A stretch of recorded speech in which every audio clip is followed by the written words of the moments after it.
termasuk Abah Lutfi. Belum pernah saya melihat beliau baca kitab kuning. Yang ada adalah ceramah. Maka kalau ketika ada yang nanya sama saya, Abah Lutfi itu ulama bukan? Bukan. Maka kalau ketika ada yang nanya sama saya, Abah Lutfi itu ulama bukan? Bukan.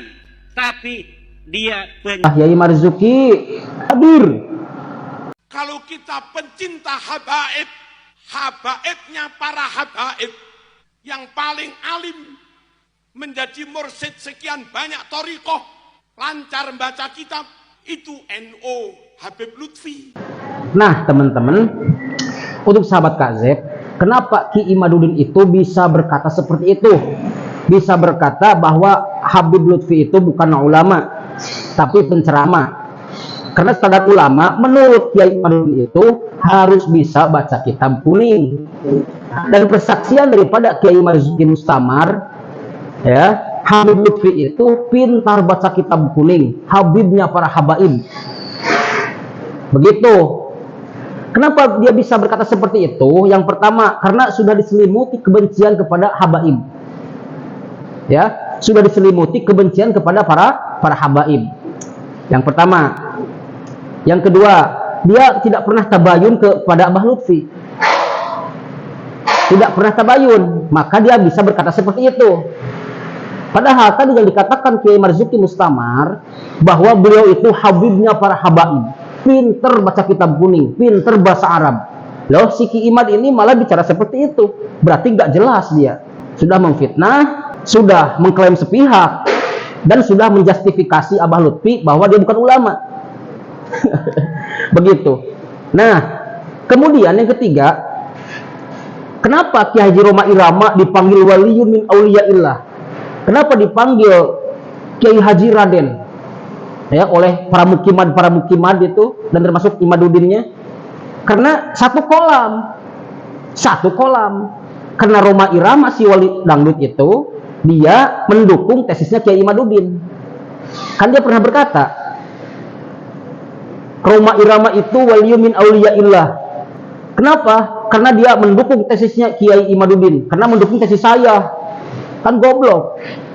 Berarti semua orang yang mendukung tesisnya Kiai Imaduddin itu berarti dia waliyun min auliyaillah.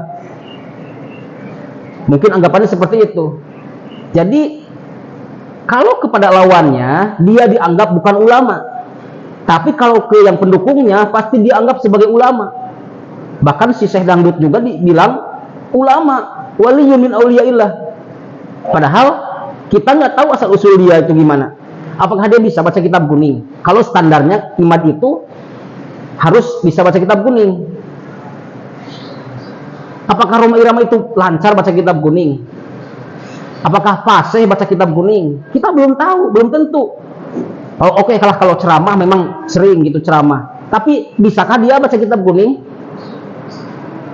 Saya yakin-yakinnya belum tentu dia bisa baca kitab kuning. Menafsirkan Al-Quran aja pun salah. Ya. Yang ditafsirkan itu bukan tafsirannya, tapi terjemahannya oleh Roma wali dangdut itu. Ini teman-teman saya harus pahamin. Jangan terbawa oleh racun-racunnya Ki Imaduddin ya. Hati-hati Anda semua.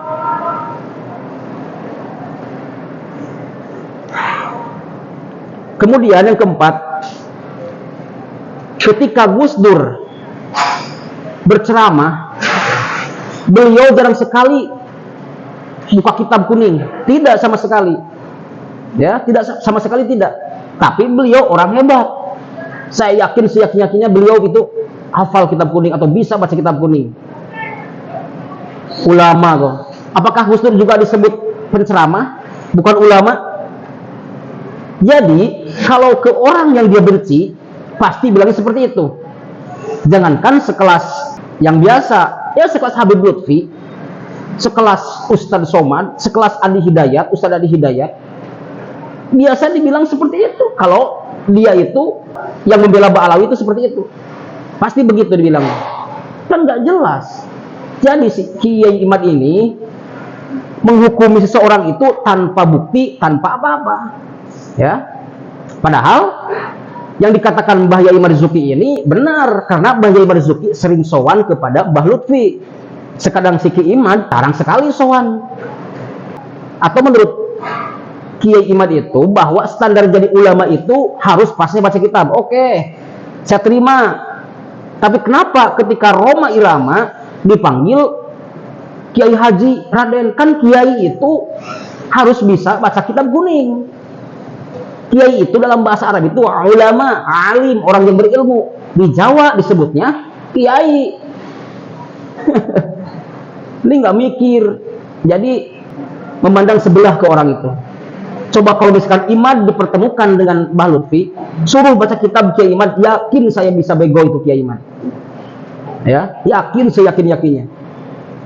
Karena dengan kesombongannya dia, dengan keujubannya dia, yang seolah-olah dia paling pintar baca kitab kuning, paling pintar mengarang kitab.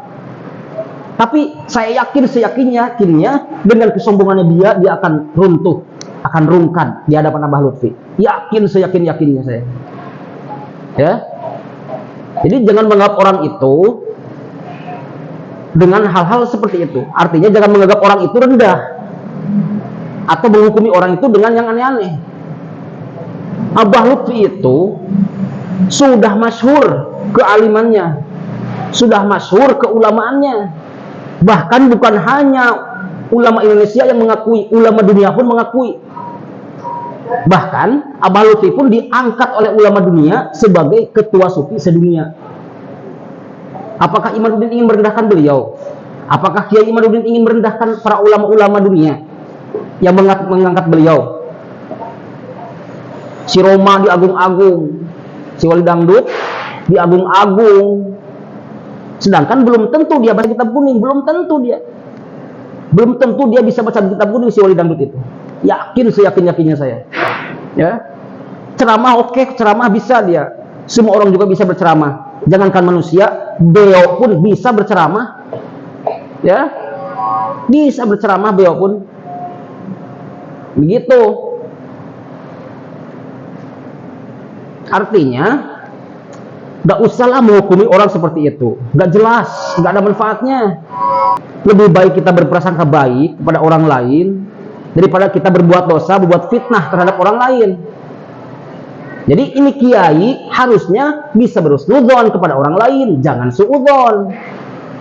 Tapi ini malah mengajarkan suudzon kepada para muridnya, para mukimat-mukimat itu, yang bego tolol itu. Ya, harusnya mengajarkan kebaikan, harusnya mengajarkan disebut husnudzon. Ini malah mengajarkan kesesatan, malah mengajarkan provokasi, malah mengajarkan fitnah, malah mengajarkan suudzon kepada orang lain. Ya, jadi jangan seperti itu kawan, ya. Jangan mentang-mentang Anda itu punya karya yang banyak, ya. Tapi kelakuan Anda itu, sikap Anda itu tidak mencerminkan sebagai ulama. Ya, kalau misalnya ulama gitu, kan saya nggak tahu asal usulnya dari mana. Harusnya seorang ulama itu sesama ulama lagi saling menghargai, saling menghormati, bukan malah menjatuhkan. Ini malah menjatuhkan. Tadi saya katakan di awal, Habib Lutfi itu sudah masyhur keulamaannya, bukan hanya nasional tapi internasional, bos. Ya, jangan merasa sok paling bisa, jangan merasa sok paling pinter, jangan merasa sok paling pribumi. Geblek gitu namanya. Heran gue sama orang-orang seperti itu. Sama mukimadnya diaminin pernyataan Kiai Imad itu, diaminin sama mukimat-mukimat itu. Sehingga dan lahirlah framing-framing yang gak jelas itu. Yang tadi saya bilang, seharusnya sesama ulama itu harus saling menghargai, harus saling menyayangi, bukan saling menjatuhkan. Untung Mbah Lutfi orang hebat, orang baik. Dicaci, dimaki, difitnah, diframing apapun yang jelek-jelek terhadap beliau, beliau tetap diam. Itulah orang hebat. Bukan yang keluar-keluar di media, keluar-keluar di depan awam, menjatuhkan orang lain. Itu kan nggak jelas. Ya, nggak jelas, itu nggak boleh seperti itu. Kode etik itu melanggar kode etik. Begitu para mukimat nih, dengerin. Karena di saya ini penonton banyak mukimat ini. Ya, nggak apa-apa saya, Pak. Saya dibully nggak apa-apa. Nggak jadi masalah buat saya mau dibully sebagaimanapun. Tetapi ulama yang dibully, saya tidak bisa tinggal diam. Ya, karena saya bukan ulama, saya bukan kiai. Ya, bukan ustadz juga. Saya orang biasa yang ingin belajar menjadi orang baik. Itu saja. Jangan orang awam itu disesatkan dengan pernyataan-pernyataan ente seperti itu, guru. Ya. Jangan mentang-mentang banyak murid. Saya yakin jamaah Habib Lutfi itu lebih banyak daripada santrinya kau. Daripada santrinya atau jamaahnya kau. Kiai, yakin saya, yakinnya saya. Coba lihat ketika kaji sholawat maulidan, ketika kaji sholawat haul, oh tuh masya Allah, yang hadir ribuan, puluhan ribu yang hadir di Pekalongan. Ya, jadi Imaduddin ini memandang Habib Lutfi itu dengan kebencian. Yakin seyakin-yakinnya dengan kebencian. Karena sudah mendarah daging kebencian kepada para habaib. Karena gara-gara oknum habaib tadi, ya, gara-gara oknum habaib yang lain, Abah Lutfi keseret, Habib Umar bin Hafid keseret, Habib Ani Solo keseret yang udah wafat, Habib Abdullah bin Faqih keseret, Habib Abdul Qadir bin Faqih keseret, Habib Soleh Tanggul keseret. Gara-gara karena mungkin ada oknum yang seperti itu. Saya tidak membela beliau, tidak membela oknum-oknumnya. Saya membela habaib-habaib yang bagus, yang ulama-ulama yang ahli, bukan habaib-habaib yang nggak bisa ngaji, yang hanya bisa provokasi. Enggak. Saya mencintai atau mendukung para ulama-ulama dari kalangan para habaib yang baik-baik. Ya, Habib Abdullah bin Al-Haddad itu kena semuanya. Habib Abdurrahman Al-Habsyi, Habib Ali Kuitang, kena semuanya. Ya Allah, ini mukimat ini mengatakan begini begitu, malah meyahudi-yahudikan. Kan goblok. Katanya turunan Syekh Nawawi, tapi kelakuannya tidak mencerminkan kakeknya. Goblok seperti itu ya. Ini senang para mukimat, para diaminin oleh para mukimat itu. Gak jelas. Harusnya seorang tokoh yang saya bilang tadi, seorang tokoh, seorang kiai itu harus bisa saling menghormati, harus bisa saling mencintai, harus bisa saling memuliakan antara ulama. Ya, yang saya katakan tadi, karena dengan kebencian maka memandang ulama yang itu seperti itu. Jangankan ke habaib, ke kiai-kiai yang membela habaib juga seperti itu, dipandang sama dia itu. Diaminin juga sama para mukimat itu. Kan gak jelas. Ya, jadi untuk teman-teman Kak Zeb nih harus pintar memilih guru, harus pintar memilih orang tua, harus bisa memilah dan memilih yang menjadikan panutan kita.